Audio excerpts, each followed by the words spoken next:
The countdown had begun. 60 hours until the alien deadline. Captain Ben Clark floated in the command center of the ESS Defiance, humanity's newest and most advanced warship. It had been built in secret over the past 5 years, designed to fight wars between human nations. Now it would face aliens with technology beyond human understanding. Status report. Ben called out. Major Kate Rodriguez checked her screens. All Earth defense ships are moving to intercept positions. We have 12 armed vessels, 36 missile platforms, and about 200 defense satellites. Ben nodded. It sounded impressive until you remembered they were facing over 300 alien ships, each one bigger than anything humans had ever built. What about the weapon tests? We fired everything we have at the target asteroid yesterday, Kate said. Our best missiles barely scratched it. Their hull materials are incredibly strong. Dr. Amy Stone's voice came over the radio from Earth. Ben, we've been studying their broadcast signal. We think we understand their technology better now. Good news, I hope. Not really. Their ships use energy shields that can stop almost any attack. They also have weapons that can destroy entire city blocks with one shot. Ben rubbed his face. Anything else cheerful to report? We intercepted some of their internal communications. They're not just here to conquer us. They're here to take our resources and use humans as slave labor. The bridge went quiet. Everyone had hoped that maybe surrender would mean survival. Now they knew better. Meanwhile, on the moon, Chief Engineer Sam Turner was getting more confused by the hour. The energy readings from deep inside the moon were getting stronger and more complex. Commander Adams, you really need to see this. Sam called. Lucy Adams pushed off from the wall and floated over to his station. Through the window, she could see Earth in the distance, looking peaceful and blue. It was hard to believe that in 2 days, it might be a burning ruin. The readings are off the charts now, Sam said. And look at this. He pointed to his computer screen. The energy patterns are changing. It's almost like something is responding to the alien ships. Lucy stared at the data. That's impossible. The moon is just rock and metal. That's what I thought too. But I've been checking the old geological surveys. Some of the deep core samples from 20 years ago show materials that don't match anything we know. What kind of materials? Metals that shouldn't exist. Crystal structures that don't follow normal patterns. The scientists back then thought it was just weird natural formations. Lucy felt a chill run down her spine. Sam, what if they were wrong? What if the moon isn't what we think it is? Before Sam could answer, new alarms started going off all over the station. What now? Lucy said. Sam's eyes went wide as he looked at his screens. Commander, the energy readings just spiked. Something big is happening deep inside the moon. Down on Earth, President Helen Carter was in the Situation Room with her advisors. The news was getting worse by the hour. The aliens have sent smaller ships ahead of their main fleet, General Pete Williams reported. They're studying our defenses. What do they see? Helen asked. Everything. Our missile sites, our satellites, our ships. They know exactly what we have. Admiral Lisa Brooks added, our intelligence people think they're planning their attack route. They'll probably hit our space defenses first and bomb our major cities. Helen looked around the table at her advisors. These were the smartest military minds on Earth, and they all looked defeated. There has to be something we can do, she said. Some weakness we can exploit. Dr. Amy Stone spoke up. I've been thinking about that. Maybe we're approaching this wrong. What do you mean? We're trying to fight them with weapons. But what if we try something they don't expect? General Williams frowned. Like what? I don't know yet. But they're clearly very advanced. Maybe they think we're too primitive to be a real threat. We could use that. In space, Captain Ben Clark was leading the human fleet toward the incoming alien scouts. His ship, the Defiance, was at the front of the formation. Behind him came 11 other vessels, each one carrying crews who knew they probably wouldn't survive the day. Enemy contacts on screen, Major Kate Rodriguez reported. Ben looked at the main display. 3 alien ships were approaching Earth's orbital space. They were sleek and dark, moving with impossible smoothness. "They're beautiful," Kate whispered. "Yeah," Ben said, "beautiful and deadly. All ships, prepare for battle." The human fleet spread out in attack formation. It was a classic military maneuver that had been used for centuries. But it had never been used against aliens before. Firing range. In 30 seconds, Kate announced. Ben opened a channel to all human ships. "This is Captain Clark. I know the odds look bad, but remember, we're not just fighting for ourselves.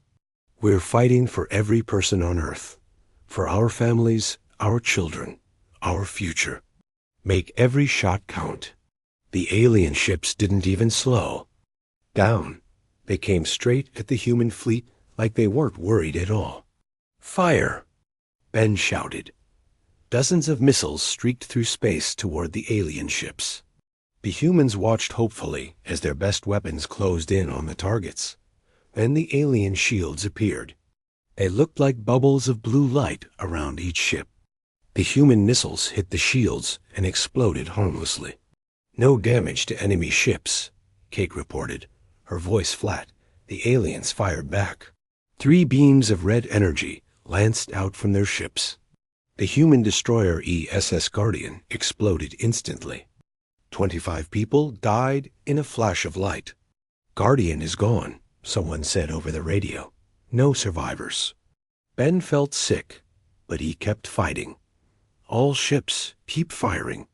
Try to overload their shields." For 20 minutes, the human fleet threw everything they had at the 3 alien ships. Missiles, plasma cannons, particle beams, even old-fashioned bullets. Nothing worked. The alien shields stopped every attack. Meanwhile, the aliens calmly destroyed human ship after human ship. The ESS Liberty went next, then the Mumbai defense platform, then the Armstrong station. "Sir," Kate said quietly, "we've lost 8 ships. We're not even scratching them." Ben watched another explosion on his screen. Good people were dying, and he couldn't stop it. "All remaining ships, fall back to Earth orbit," he ordered. "We'll make our stand there." As the surviving human ships retreated, the 3 alien scouts turned toward the moon. They moved slowly, scanning everything with invisible beams. On the lunar station, Sam Turner was practically yelling at his instruments. "Commander Adams, the energy readings are going crazy." Lucy rushed over to see. The numbers on Sam's screen were jumping around like they were alive. "It started right when the alien ships appeared," Sam said. "Whatever's down there, it's reacting to them." Lucy stared at the data. Deep inside the moon, something was waking up. Something that had been asleep for a very long time. "Sam, I want you to run a full scan of the moon's internal structure. Go as deep as you can. That will take hours, Commander." "We might not have hours, but do it anyway." As Sam started his deep scan, Lucy looked out the window at the approaching alien ships. They were getting closer to the moon, their dark hulls reflecting the light from Earth down on the planet. People watched the battle on television and the internet. They saw their brave defenders being destroyed one by one. Many began to pray. Others packed their belongings and tried to run. But there was nowhere to go. Dr. Amy Stone was still working frantically at the United Nations building. She had teams of scientists around the world studying every piece of information they could get about the aliens. "We need more time," she told Dr. Greg Johnson over the phone. "Time is the one thing we don't have," Greg replied from NASA headquarters. "The main alien fleet will be here in 40 hours. What about the moon base? Are they seeing anything unusual?" Commander Adams reported some strange energy readings, but she's too busy with her own problems to investigate. Amy paused. What kind of energy readings? Something deep inside the moon. Probably just equipment malfunction. But Amy felt a strange tingle of hope. Greg, what if it's not a malfunction? What if there's something on the moon we don't know about? Like what? I don't know. But right now, we need to investigate every possibility. High above, Admiral Kexthara watched the destruction of the human fleet with satisfaction. His scouts had easily defeated the primitive ships. Soon, the main battle would begin, and Earth would belong to the Zephyrian Empire. But as his ships approached the small moon, his science officer noticed something strange. Admiral, we're detecting unusual energy patterns from the satellite. What kind of patterns? Unknown, sir. But they're getting stronger. Kexthara looked at the moon on his screen. It seemed like just another dead rock. Probably some primitive mining operation. Ignore it and focus on the planet. Deep inside the moon, ancient systems were slowly coming online. Systems that had been waiting millions of years for this exact moment. The moment had come. Commander Lucy Adams felt the ancient defense system reach full power. Through her connection to the lunar controls, she could sense the vast intelligence that had built this place millions of years ago. They had known this day would come. They had prepared for it. All weapon systems are ready, she announced to her crew. Her voice sounded different now, carrying the authority of something far older than humanity. Admiral Kexthara gave the final order to his fleet. All ships, begin bombardment of the planet. Destroy the major cities first. 347 alien ships powered up their weapons. Energy beams that could melt mountains began to charge. The invasion of Earth was about to begin, but the moon fired first. A beam of pure silver light erupted from the lunar surface. It was as wide as a city and moved faster than thought. The beam struck the alien flagship with the power of a small star. Admiral Kexthara had just enough time to realize his mistake before his ship vanished in a flash of brilliant light. The most powerful vessel in the Zephyrian fleet was gone in an instant, turned to particles of dust and metal. Impossible, Sub-Commander Vexai whispered from the bridge of another ship. He watched the readings on his screen with growing terror.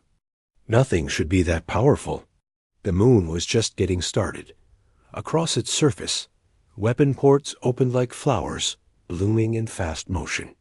Each one contained technology that made the aliens' advanced weapons look like simple tools. Beams of energy in colors that had no names reached out across space. The Zephyrian ships tried to fight back. Their weapons fired desperately at the moon, but their energy beams disappeared into shields that turned them into harmless light. Their most powerful missiles exploded uselessly against barriers that seemed to be made of solid space itself. Retreat! Vexai screamed into his communicator. All ships retreat! But there was nowhere to run. The moon's weapons had range that covered the entire solar system. No matter where the alien ships tried to go, the silver beams followed them. Ship after ship disappeared in flashes of light. The aliens' energy shields, which had easily stopped human weapons, crumpled like paper against the lunar defense system. Their hulls, made from the strongest materials in their empire, melted like ice in a fire. On Earth, people looked up at the sky in amazement. The moon was now brighter than the sun, covered in geometric patterns of light that pulsed with each weapon discharge. Every few seconds, another flash would appear in space as another alien ship was destroyed. Captain Ben Clark watched from his ship in Earth orbit. Kate, are you recording this? Major Kate Rodriguez was trying to keep up with her instruments. Sir, the power levels are beyond anything we can measure. That's not just a weapon system. It's like the moon turned into a star. President Helen Carter stood in the Situation Room, watching the battle through satellite feeds. For the first time in days, she allowed herself to hope. How many alien ships are left? She asked. General Pete Williams checked the reports. About 200, Madam President. But they're being destroyed faster than we can count them. Dr. Amy Stone was at NASA headquarters, studying the data coming from the lunar station. Greg, look at this. The moon isn't just randomly firing. It's targeting the ships in a specific order. Dr. Greg Johnson looked at her screen. It's taking out the command ships first, then the heavy weapons platforms, then the support vessels. This is military strategy, not human military strategy, Amy said quietly. This is something much older and much smarter. On the lunar station, Lucy Adams felt the vast intelligence of the defense system flowing through her mind. She could see the battle from every angle, understand the aliens' tactics, and counter them perfectly. Sam, she called to Chief Engineer. Sam Turner, the system is showing me the history of the aliens. They've conquered dozens of worlds. How do you know that? The moon scanned their computers when they first arrived. These Zephyrians have destroyed entire civilizations. Billions of people. Sam looked at the weapon displays around them. And now they're getting what they deserve. The alien fleet was falling apart. Commander Veltar, now the highest-ranking officer left alive, sent a desperate message to any ship that could still receive it. All vessels, this is Emergency Order 77 Alpha. Abandon the mission. Repeat, abandon the mission. Report back to Central Command that Earth is protected by predecessor technology. The word predecessor sent chills through every alien who heard it. In their legends, the predecessors were an ancient race that had once ruled the galaxy. They had disappeared millions of years ago, but their technology was still the most advanced ever seen. Commander Vex High managed to get his ship's engines working. Sir, should we try to fight back? Fight back? Veltar laughed bitterly. You don't fight predecessor technology. You run and hope it doesn't follow you. But the moon wasn't interested in letting them escape. Lucy could feel the ancient system's purpose flowing through her consciousness. This wasn't just about defending Earth. It was about making sure that species like the Zephyrians never threatened peaceful worlds again. The silver beams reached out across space, finding alien ships no matter where they tried to hide. Behind, asteroids, inside gas clouds. Even ships that had jumped to hyperspace were pulled back and destroyed. Dr. Kevin White, watching from the lunar station, was amazed by what he saw. Lucy, how is it tracking ships in hyperspace? The system exists in multiple dimensions, Lucy replied, her voice carrying knowledge that wasn't her own. Space and time are just tools to it. In less than an hour, the entire Zephyrian invasion fleet was gone. 347 ships had been reduced to glowing particles scattered across the solar system. The moon's weapons powered down, and the bright patterns on its surface faded to a gentle glow. But Lucy could feel that the system was still watching, still ready. It's over, she announced to Earth. President Carter's voice came over the radio. Commander Adams, on behalf of all humanity, thank you. Don't thank me, Madam President. Thank whoever built this place. They've been protecting Earth for millions of years, just waiting for us to be ready. Dr. Amy Stone's voice joined the conversation from NASA. Lucy, what happens now? Do we control the system? Lucy felt the ancient intelligence in her mind beginning to withdraw. We're partners with it. The system will teach us what we need to know when we're ready to know it. But Earth will never be defenseless again. Around the world, people celebrated. In the streets, the alien threat was over. Humanity had survived not because of their own strength, but because Earth itself had protected them. Captain Ben Clark brought his battered ship back to Earth orbit. Through his window, he could see the moon returning to its normal position. It looked peaceful now, just a gray sphere in space. But he knew that beneath its surface lay the most powerful defense system ever built. Kate, he said to his second-in-command, I guess we're not alone in the universe after all. No, sir. But maybe that's not such a bad thing. In the far reaches of space, the few Zephyrian ships that had escaped spread the word throughout their empire. Earth was protected by predecessor technology. It was never to be approached again. Other alien species heard the news and made the same decision. The small blue world with its single moon was now known throughout the galaxy as untouchable.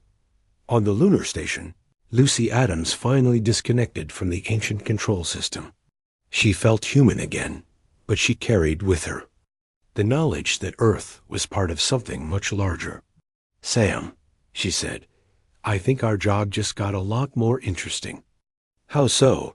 We're not just running a research station anymore. We're the guardians of the most advanced defense system in the galaxy. Sam looked out at the Earth, peaceful and blue in the distance. I guess that makes us the most important people in human history.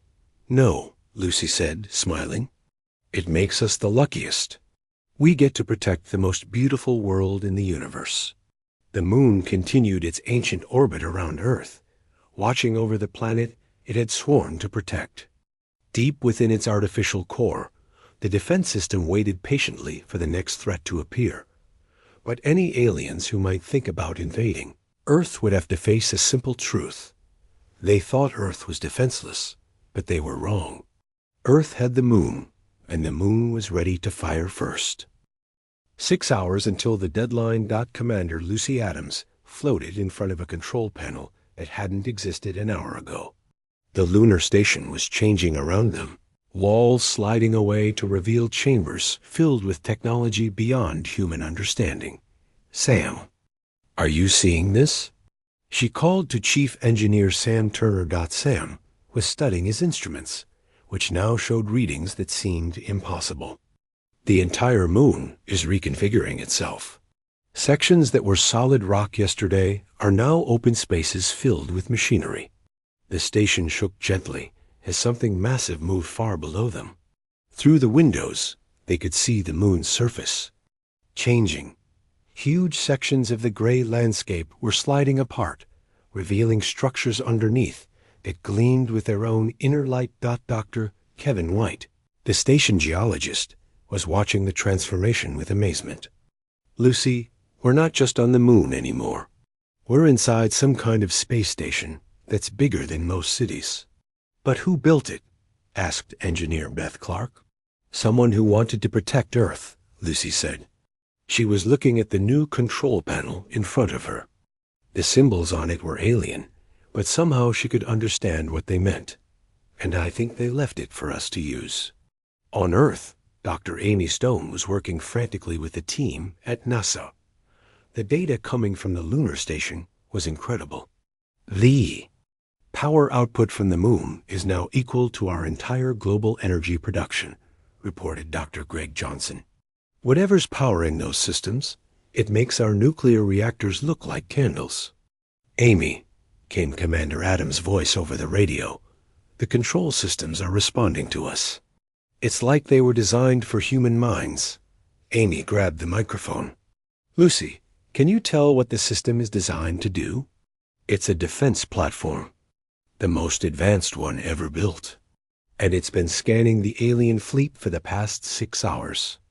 President Helen Carter, listening from the Situation Room, leaned forward.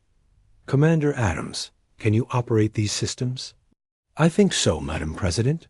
The controls seem to understand what I want them to do. But honestly, I'm not sure I'm ready for this kind of responsibility. None of us are ready, Helen said, but you're humanity's best hope right now. High above, Admiral Kexthara was growing impatient. His probe ship had reached the moon and was sending back data that made no sense. Sub-Commander Vex High, explain these readings to me. Vex High, a young officer with green-scaled skin, looked nervous. Admiral, the moon appears to be artificial. Our scans show massive energy sources and weapon systems. That's impossible. Our intelligence reports show that humans barely have spaceflight. Yes, sir. But the energy signatures don't match human technology. They're far more advanced than anything we've seen. Kexthara studied the data from his probe. The small gray moon was generating more power than some star systems. Could it be a trap? Some kind of hidden base? Unknown, sir. But the power levels are increasing every hour. Kexthara made a decision. It doesn't matter. No matter what technology they have, we outnumber them 300 to 1. Begin the attack on schedule. Back on the lunar station, Lucy was learning to interface with the ancient defense system. When she touched certain controls, information flowed directly into her mind. She could see the alien fleet as clearly as if she were standing among their ships.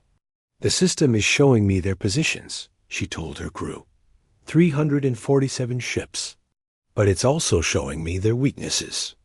Sam looked over her shoulder at the display. What kind of weaknesses? Their shields operate on specific energy frequencies, and their hull armor has weak points at the weapon ports and engine exhausts. Lucy, came Dr. Amy Stone's voice from Earth. The system knew about alien technology before the aliens even arrived. What does that tell you? Lucy paused, understanding dawning on her face. It tells me that whoever built this has fought aliens like these before, and won. The transformation of the moon was accelerating. Massive weapon ports were opening across its surface, revealing technology that looked more like art than machinery. Energy conduits glowed with soft blue light, and the entire satellite hummed with barely contained power. On Earth, people looked up at the moon and saw it changing. What had been a familiar gray circle in the sky was now a glowing sphere covered with geometric patterns. Captain Ben Clark, orbiting Earth in his damaged ship Defiance, watched the moon's transformation with amazement. Major Rodriguez, R. You seeing this? Kate Rodriguez was studying her sensors. Sir, the energy readings from the moon are off our scales. Whatever's happening over there, it's bigger than anything we've ever seen. Get me a communication link to the lunar station. A moment later, Commander Adams' voice came through there. Speakers. Captain Clark, this is Adams. I assume you're watching the show.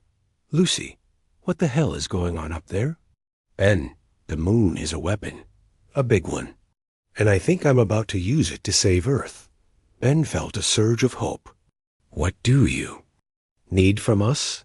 Just stay clear. When this thing fires, I don't want any human ships in the target zone. Admiral Kexthara was becoming concerned. His science officer's reports were getting more alarming by the hour. Admiral, the moon's power output has increased another 500%, and we're detecting what appear to be weapon systems. Weapon systems? What kind? Unknown, sir. But they're targeting our fleet. Kexthara looked at the tactical display. His ships were spread around Earth in perfect attack formation. But now the small moon was showing energy readings that rivaled a battle station. Sir, Commander Veltar said, should we change our approach? Maybe target the moon first.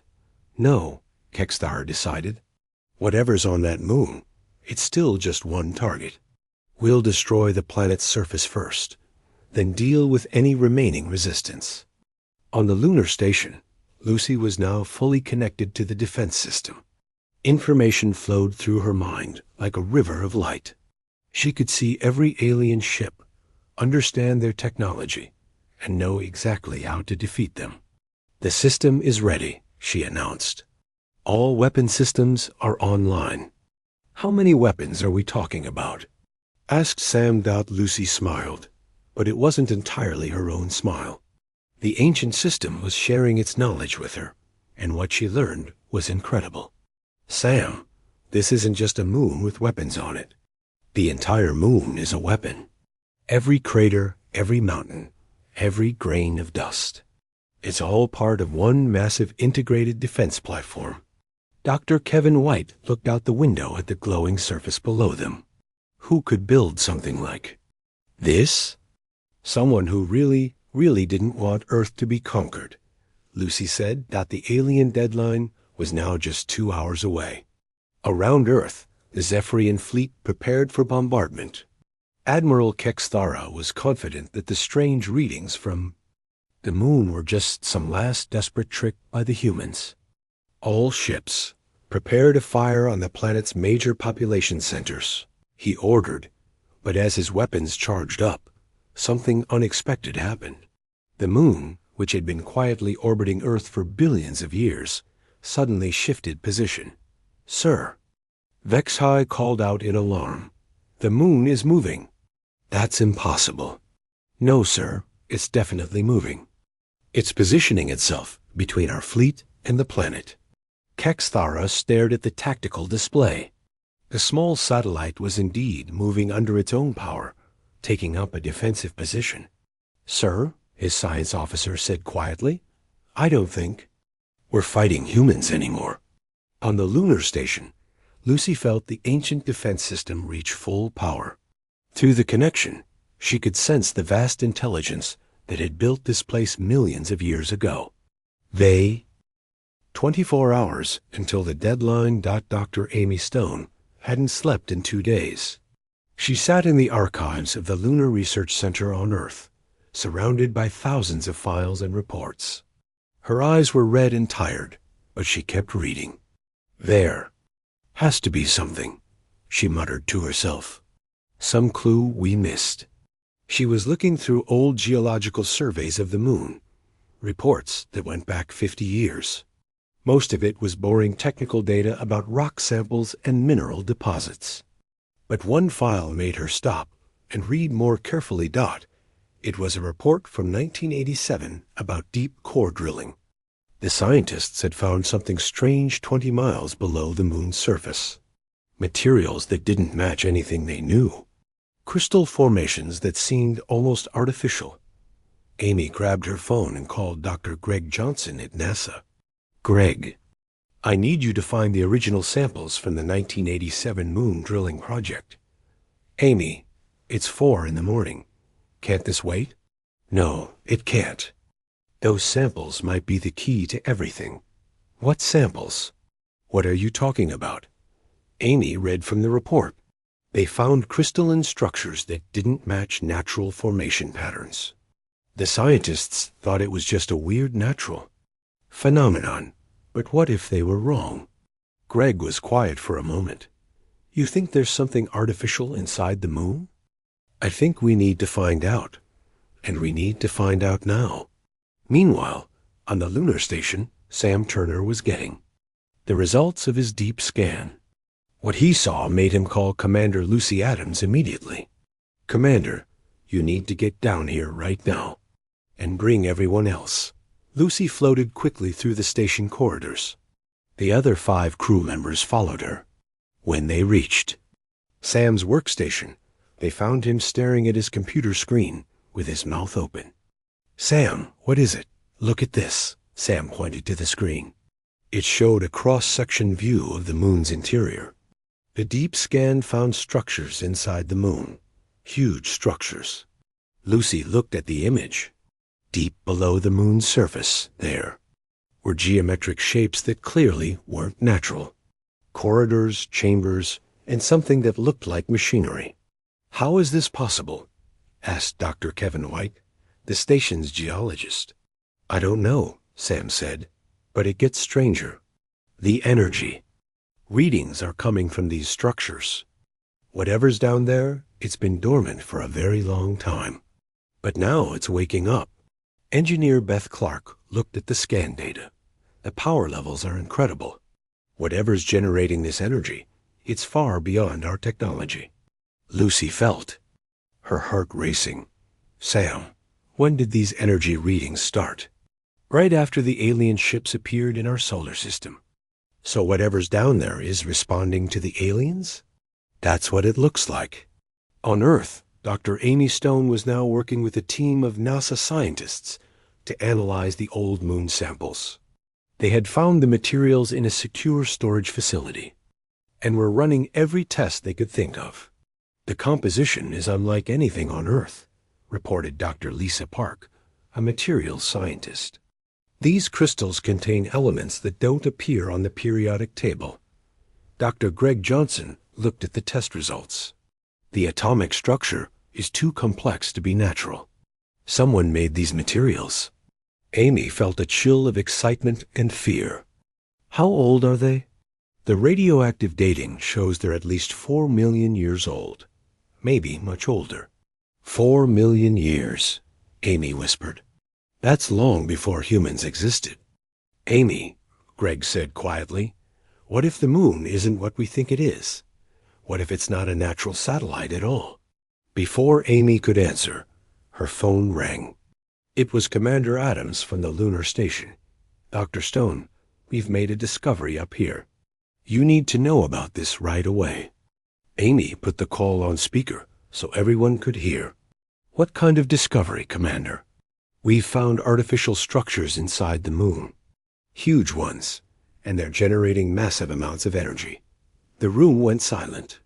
Amy looked around at her team of scientists. Everyone had the same shocked expression. Commander, are you saying the moon is artificial?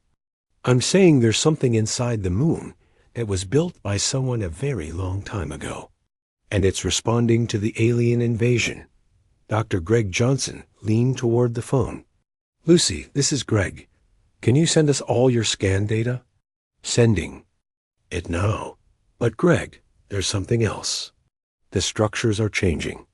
New sections are coming online every hour. Amy felt her mind racing. It's like some kind of defense system that's been dormant for millions of years. But defense against what? Greg asked. Maybe against exactly what's happening right now.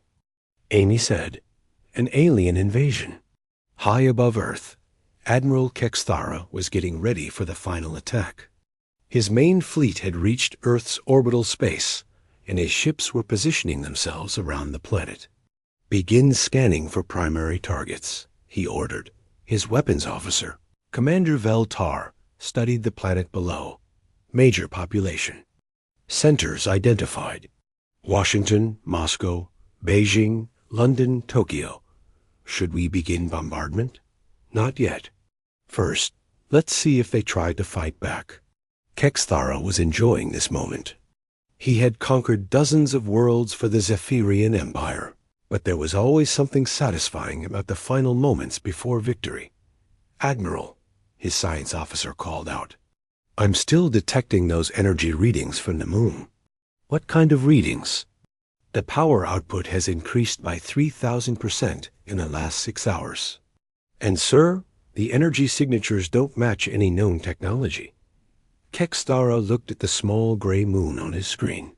It looked completely dead and lifeless. Are you sure your instruments are working correctly? I've checked them twice, sir. The readings are accurate. Then send a probe to investigate, but make it quick. I want to finish this conquest and move on to the next target. Back on the lunar station, something incredible was happening. Sam Turner watched his instruments in amazement as energy levels continued to rise. Commander Adams, the structures are expanding. New sections are appearing on the scans every few minutes. Lucy floated over to look at the data.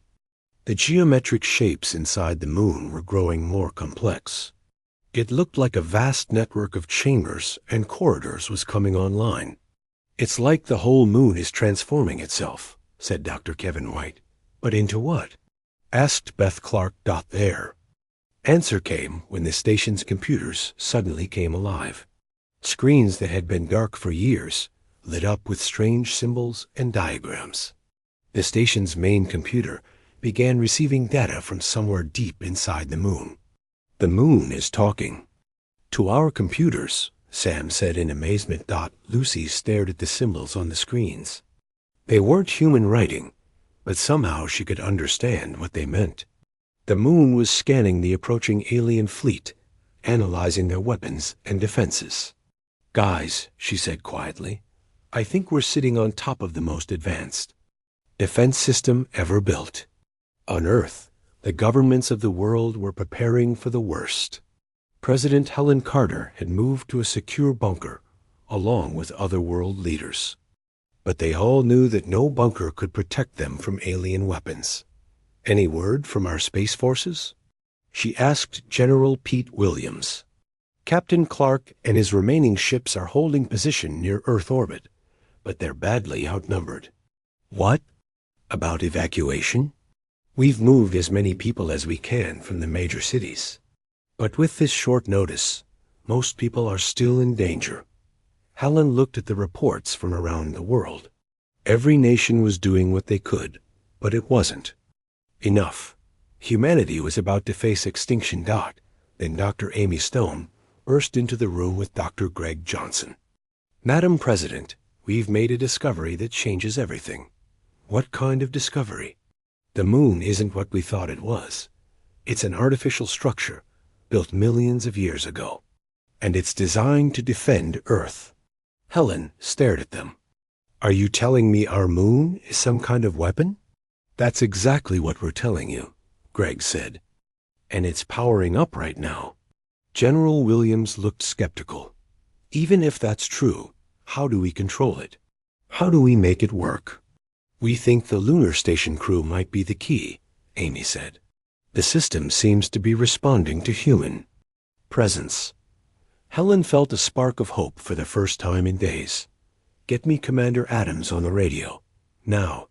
As the alien fleet moved into final attack position, ancient systems deep inside the moon continued to wake up. Systems that had been built by a race that no longer existed, left behind to protect the world they had chosen as special. The moon had been waiting patiently for millions of years, waiting for intelligent life to evolve on Earth, waiting for that life to be threatened. And now, finally, it was time to fulfill its purpose.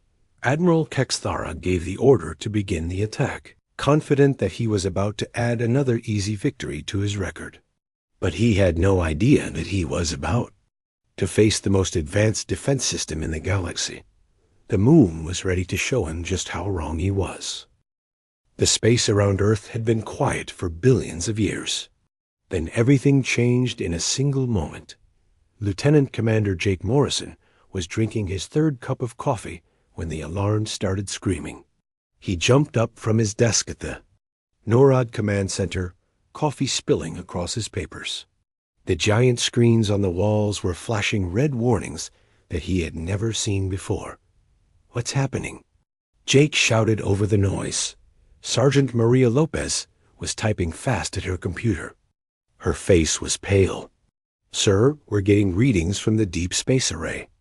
Something big just appeared at the edge of our solar system." Jake ran to her station.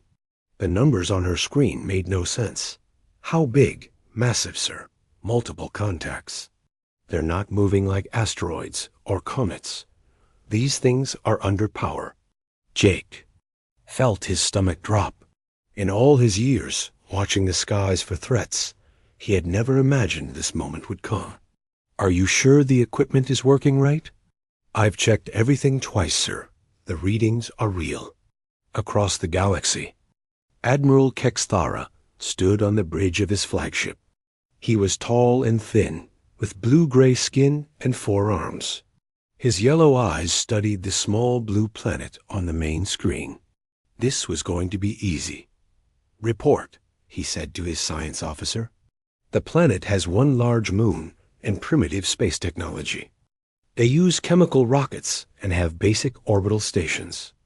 No energy shields, no advanced weapons." Kexthara smiled, showing sharp teeth. "Perfect. Another simple conquest for the Empire." The Zephyrian battle fleet was huge. Hundreds of ships spread across space like a metal cloud. Each ship was bigger than anything humans had ever built. Their weapons could destroy entire cities with a single shot. Back on Earth, the phone in President Helen Carter's bedroom rang at 3 in the morning. She grabbed it before the second ring. "Madam President, this is General Pete Williams. You need to get to the Situation Room right now." Helen was already getting dressed. "How bad is it, Pete?" "It's what we always hoped would never happen. They're not from here." 20 minutes later, Helen sat at the head of a long table surrounded by her top advisors. General Williams pointed at a large screen showing radar data. They appeared 6 hours ago at the edge of our solar system. Our best count is over 300 ships. They're moving toward Earth at incredible speed. Admiral Lisa Brooks leaned forward. Madam President, we need to consider all options. But honestly, we don't have many. What about our space defenses? Helen asked. We have some armed satellites and a few experimental ships. Against this? General Williams shook his head. It would be like throwing rocks at a tank. Dr. Amy Stone had been quiet until now. She was the world's top expert on the possibility of alien life. We need to try talking to them first. Maybe they're peaceful. Maybe, said General Williams. But their formation looks military to me. Colonel Ryan Murphy spoke up. I'm already working on evacuation plans for major cities. But with this many people, we can't move everyone. Helen rubbed her tired eyes. How long until they get here? At their current speed, about 72 hours, Admiral Brooks said as if the aliens had been listening, every radio and television on Earth suddenly went quiet. Then a voice spoke in perfect English. People of Earth, I am Admiral Kexthara of the Zephyrian Empire. Your planet will be added to our territory. You have 72 hours to surrender completely. All military forces must stand down. All governments must transfer power to us. If you refuse, we will destroy your cities one by one until you change your minds. This is your only warning, the message ended. The room was silent. Well, Helen said quietly, I guess that answers the question about whether they're peaceful. Around the world, people watched the news in shock and fear. In New York, families hugged each other on the streets. In Tokyo, long lines formed at gas stations. In London, people prayed in churches that were suddenly full at the Lunar Research Station. Chief Engineer Sam Turner was having a very strange day. He had been working on the moon for 2 years, studying rock samples and running experiments.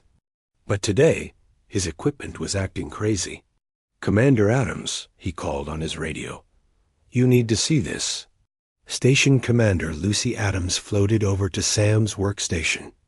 Outside the station windows, Earth looked beautiful and peaceful. It was hard to believe that alien ships were coming to destroy it. What's wrong, Sam?